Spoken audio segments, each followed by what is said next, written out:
Hello and welcome to VIT Today's The Next Step. Today we have with us Amol Srivastava IAS. He is a 2014 batch mechanical graduate from VIT Vellore. He was also the founder president of the Hindu Education Plus Club of VIT. He currently serves as a subdivisional magistrate at Government of Mizoram. Sir, thank you so much for accepting our invitation and I wholeheartedly welcome you to the show.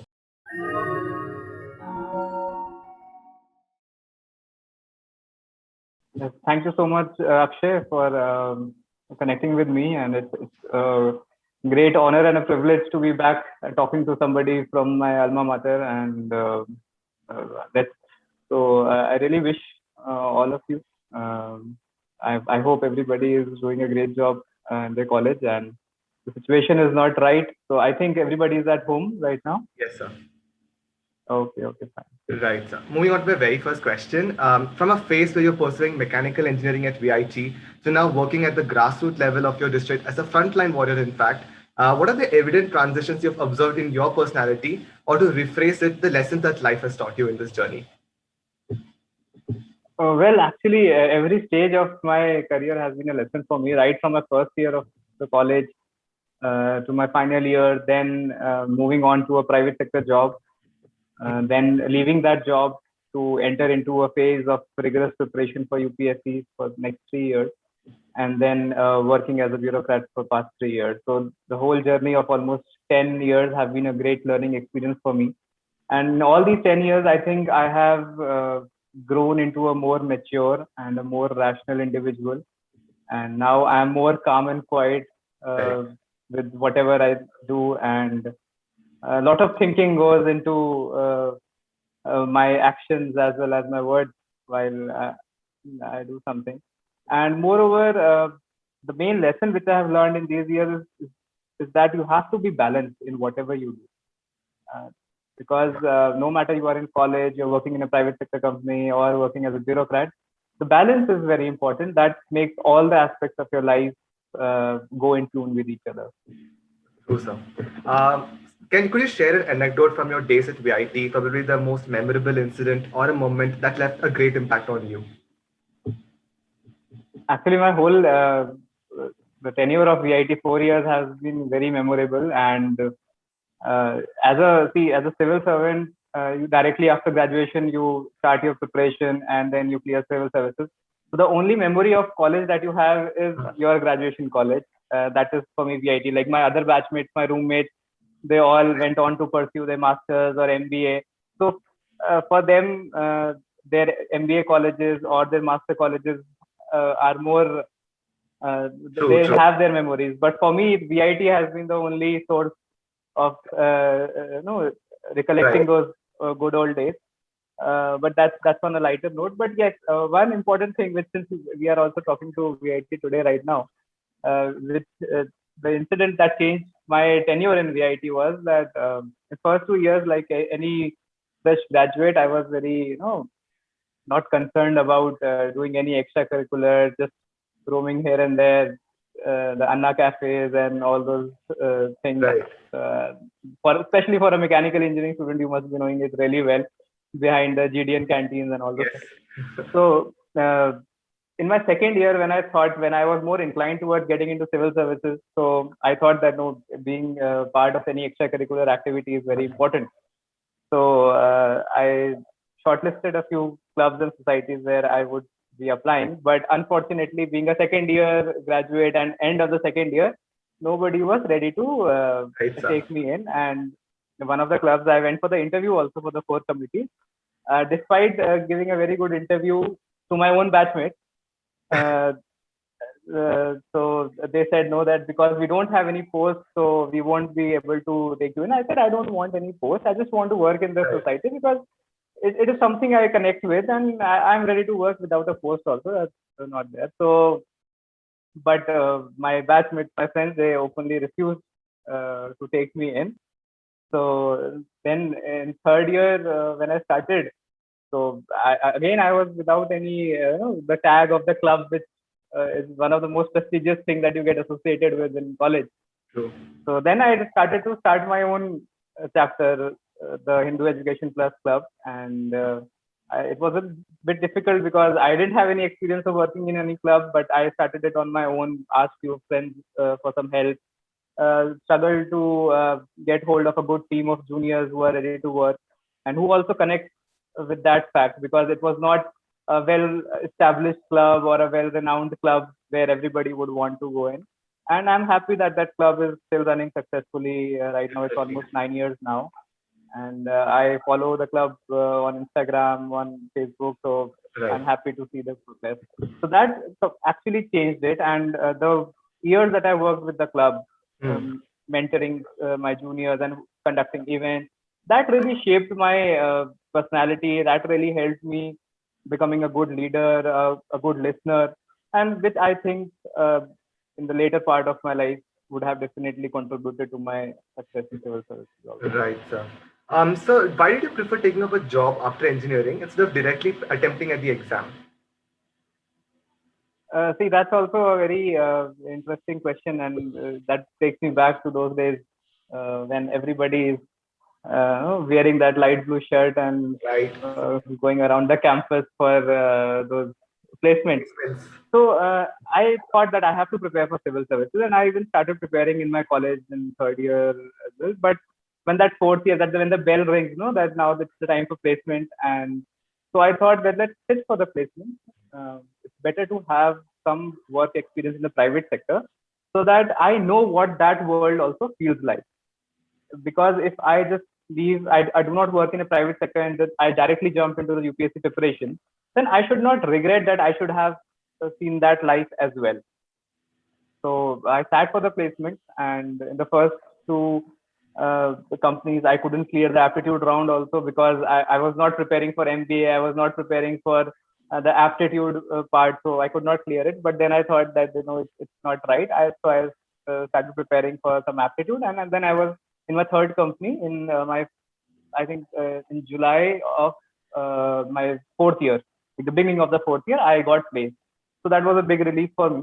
And so I thought that let's start working there to have an experience of private sector. And working in a private sector, working as a working profession, you get to learn so many things because in college we have a very no happy-go-lucky attitude, but we get to learn the lessons of life when actually we step out of our college. So that was my whole purpose of joining a job. And in that 1 year of my job, I was not really connected to that job, and because in the back of the mind, I always had that I have to pursue the goal of civil services. So, uh, so then I thought that let's quit this job and then get into the preparation. But that 1 year of working, that also really helped me a lot because we used to work 12 to 14 hours a day on different projects, work, running our brain throughout the day, conducting meetings, brainstorming. So that actually helped me in getting that mindset of working in pressure situations and coming to a conclusion and bringing some outcome. Right, sir. Moving on to my next question. One of the most grueling rounds in the UPSC civil service exam is the interview itself. Could you please shed light on your experience of it? Yes, interview is one of the most interesting part of the exam, if not grueling, because prelims and mains are equally exhausting. So, and I'm fortunate enough to give two interviews in my two attempts. Like I cleared the exam in my second attempt. So in first attempt, I could refill the interview, and second attempt, I cleared the exam. So let me tell you that interview is one of the most comforting part of your life because you go into that old government building where such senior bureaucrats sitting in front of you, and you're just a 25-year-old graduate, and but they make you so comfortable. Like after 1 or 2 minutes of nervousness that you are speaking to such senior bureaucrats, you really get into a different world, and they keep on asking you different questions from your own life, from the college. So they ask questions about my days at VIT, what I did, some parts from mechanical engineering also, then why did I change my option, and so many things are there. But it's one of the most memorable days of my life. Right, sir. Being trained at Lal Bahadur Shastri National Academy of Administration is again a dream for a lot of aspirants. How was your experience, and if you could give a brief outline of the training process? Right. So let me start with a anecdote from my college days only regarding Lavasana. So those days YouTube was a luxury, and that too, I don't know, Akshay, that you would not believe it. When we were in college, so we used to get two GB data from the internet department for the whole month. So you can, yes, so two GB was we used to get for the whole month, and beyond that we had to pay. Like we had to buy coupons. So you can understand YouTube would have been a absolute Right, luxury. definitely. So my whole no expenditure on this 2 GB data, or the whole consumption of this 2 GB data, was to watch videos of Lavasana, that what are the trainees doing there, and what does Bharat Darshan look like, and that used to inspire me a lot. And when my batchmates, my friends, they used to start speaking about getting into IIMs or going to Ivy League colleges, or somewhere in the US, my only goal was, no, I want to go to Lavasana. I am not interested in pursuing going to IIM or any of those colleges, but my dream is going to Lavasana, and I'm thankful that I have fulfilled that dream. Now, regarding the training process, see, it's also very interesting. It's a life-changing experience. Uh, the whole part of training in Lavasana is divided into two parts. One is the foundation course, and then is your service specific training. So foundation course does not have a lot of service oriented training, but it has a lot of personality building. So people come from all backgrounds, all parts of the country, all economic and societal backgrounds. So there in Lavasana, the first task is to get everybody on the same level, Right. and get everybody acquainted with each other, so that in later part of the life we all can work together as a network in administering the whole nation, and working for the betterment of the people. So in the first, that foundation course, we have a lot of interesting things. We have a trek. We every weekend we used to go to trek in Himalayas, and then we have a 10-day long trek where we camp and do trekking, which we have never done before. Right. The only trek I did was in VIT. We're going to I forgot the name of that nearby hill. Yeah, right. And so that was the only thing. So that changes a lot. Trekking with your teammates in such harsh environments, it brings a lot of confidence in you that you can do a lot of things. Then we have a lot of cultural events also that help you in bringing out, like taking away your stage fear.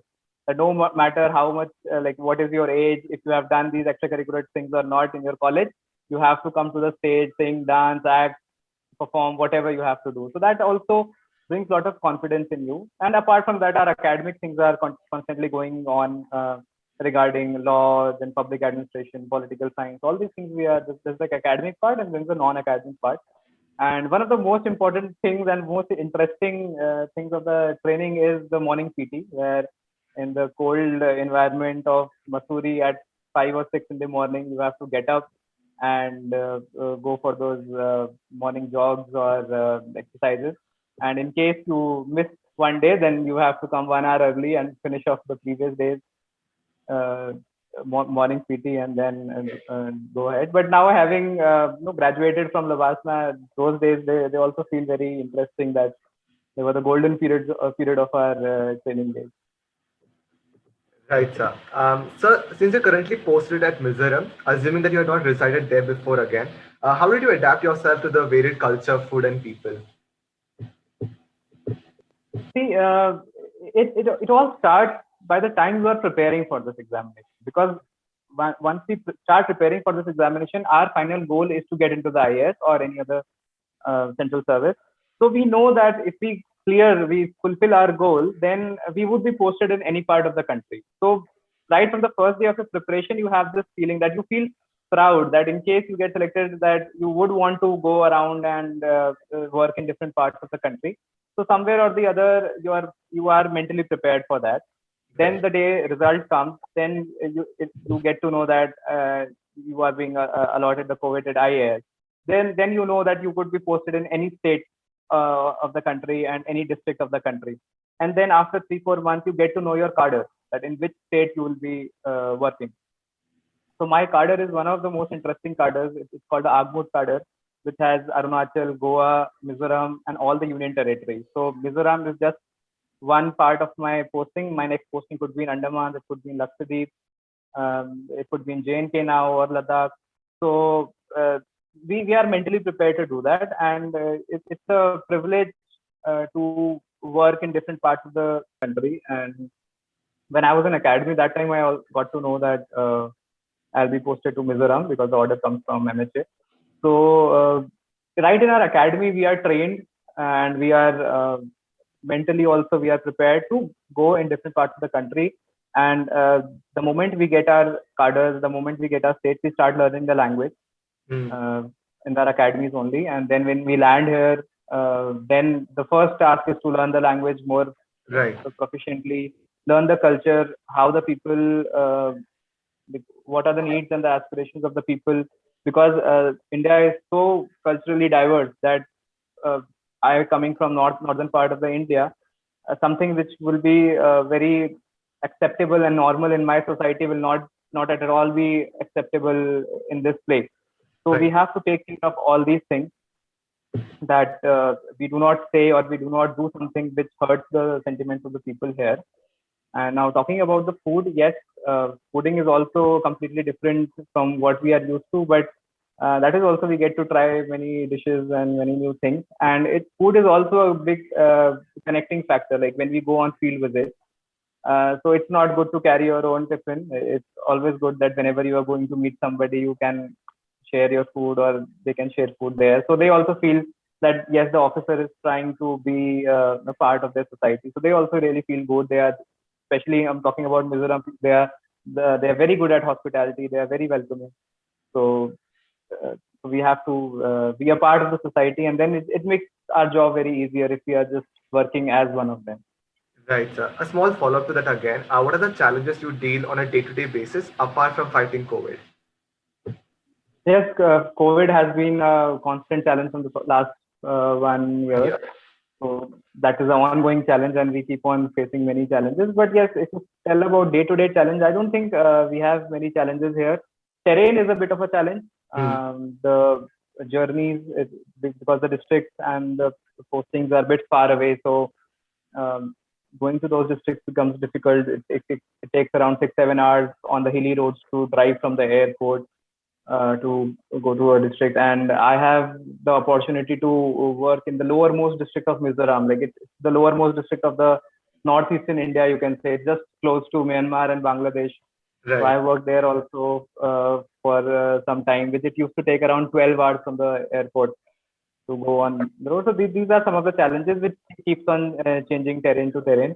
Then another challenge is the language challenge, because it's very difficult to start speaking the language very fluently.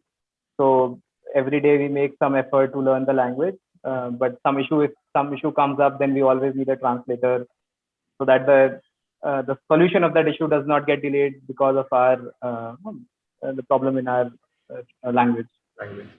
Right, sir. How is Mizoram fighting COVID-19, and how has it impacted your role and duties? Mizoram has been fighting pretty well. We have around only 20 deaths so far, and the caseload is also less. But considering it's a northeastern state, the population is also less, so any number is high for Mizoram as compared to other states. And the health facilities are also not up to the mark as compared to the mainland, the Delhi or such big cities. But as a compensation to that, the doctors here, the medical team, the administration, they are working tirelessly day and night to control the spread of COVID. Recently, also, you would have seen the video went viral yesterday or day before, that one of our honorable ministers from Mizoram, he was mopping the floor of the ward he was recovering in. So this is a society here that everybody comes together to work in times of crisis. So our job becomes easier in that, because the people are also very disciplined. They are also the feeling of community is very good here. So in case we as government officers, we pass any orders, the people take it upon themselves to follow those orders to the core. So they're doing it a good job, and I hope soon we'll see a decline in the numbers. Right. The situation will be better. We just hope everything comes back to normal very soon. Right. My next question. So mental preparedness and staying motivated during the preparation phase, in fact, is also crucial, right? So, what were your sources of motivation? See, my first and the biggest sources of motivation was that I left a well-paying job. Uh, I put my whole career on stake to pursue my bigger goal of getting into the coveted IS. So that also that kept on pushing me that uh, you could have worked continued, and the batchmates or my friends who were in the same company, the next change that they got were Facebook and Amazon and such reputed companies, but I was sitting and I was stuck with the 1857 war studying those things. So that really was a pressure also upon me, and I took it as a motivation that no, I would not let it be a pressure or a burden on me. I transformed it into a motivation that I have put my whole career on stake, then I have to make it work. And then again, watching the videos of toppers, then watching Lavasana videos was back to my hobby those days. So it kept me motivated. And as I said, that while I was working in the private sector, I had developed that mindset of working in pressure situation and working for longer hours in a day. Uh, so that really helped in my preparation. That sitting in the comfort of your home without any pressure of the boss giving you work or giving you a tough time. So I thought that my job is much easier right now, where I'm just focusing on my own studies. So that everything combined that really helped me in motivating me. And fortunately, I reached to the interview in my first attempt. So that confidence also I had that if I can reach to the interview in my first attempt, then there are some minor mistakes which I would have done, which I need to work upon. And then next year, I was hopeful that I'll get good results. Right, sir. One of the last questions again. During your tenure as subdivisional magistrate, has there been any incident that was an eye opener or a great learning experience for you? Yes, as I said, every day or every new thing that we do is a good learning experience. But I'll just talk about the recent incidents in last 1 month. So two incidents that have happened here. One was the elections, which was happening in the whole country. So when we also had elections in our district. So it was a good learning experience for me because as bureaucrats, as IS officers, election is one of the core things that you get to do, and there you actually get the opportunity to be above the elected representative, Right. because you are the one who's conducting the elections, and you will you will declare the results that who will be the MLA from your place. But once they become the MLA, then they become our political masters. They guide us through whatever things we have to do, because they know the place better than us. Right. So they are the ones who give us the guidance that what has to be done, and based on our experiences, the knowledge of our laws and schemes, we implement whatever our political masters are willing to do for their own constituents. The second, which was a tragic thing, was the forest fire. You might have heard. Right. There were 5-6 days forest fires were going on and uncontrolled because of the terrain. It was difficult for the fire tenders to go to those forests and douse that fire, and it was actually a nightmare.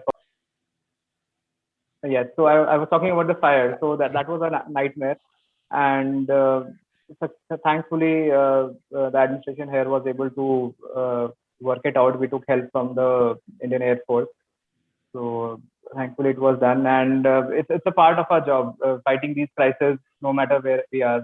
My cadre mates who are posted in Lakshadweep right now would be working for the cyclone right now. So it's a part of our job. Disasters, whenever the disaster comes, the IS officers, the district magistrates, and the subdivisional magistrates, they come to the forefront, and they have to manage the whole situation there. So these were the two things which happened very recently, and they have given me a good learning experience as an administrator. Right, sir. With that, we've come to the end of the interview. Would you like to deliver any message for the current batches at VIT? Yes, definitely. And see, VIT was actually one of very memorable days of my life. So I really feel overwhelmed when somebody from VIT connects to me. And I was also fortunate enough to come to VIT after I cleared the exam in July 2018. I had a seminar in the gallery, the TT gallery. So I'll like to just give one more anecdote here, after which I'll give the message that when I was in third year, there was one club that conducted a seminar by an IAS officer. So he had come to that TT gallery, and I was among the audience there, and some issue happened, and the lights went off, and there was no mic. So everybody was struggling for a mic there, but I was fortunate enough to ask the question. So directly from the end of the gallery, I asked the question. So that IAS officer, he pointed out at me that you will become a big leader one day, and I'm sure you'll clear the exam. Wow. So after 4 years of that incident, when I came back to the same gallery and on the other side of the bench, and then few people asking me questions from there, that was a really good and a very nostalgic moment for me that day. So with this, I would like to bring to the message, like give the message to my juniors at VIT that see, whatever you do, just give your whole heart and whole dedicated effort into that, and dreams do come true. The dreams which I used to see in VIT, sitting in those benches, uh, rushing around the libraries to find the relevant books for my preparation, and all these things, they really work in your favor, provided that you are honest to yourself, and provided that you are dedicated in whatever you want to do. And I'm sure that I have seen people making great lives after getting out from VIT. Once you get into VIT, you don't know that where your future will be. But once you get into the fourth year, and then you understand that the opportunities that the opportunities that VIT has given to you, they are incomparable to other institutes. So just make use of these opportunities, because the events, the seminars, the conferences, whatever is conducted in VIT, they are at national or international level. So the mistake which I did in the first 2 years of not taking part in those, my only request to my fellow juniors would be not to do that, and just take part in whatever events and whatever conferences are going on in VIT. You'll see that they'll bring a great change in your life, and once you move out of VIT, you'll really miss them. So with that, I'd like to conclude, and my best wishes to VIT today, and to you, Akshay, and Athar, who was constantly in touch with me in my time. Right, sir. So, Thank you so much for your time, and it was really, really inspiring. Thank you, sir. thank you.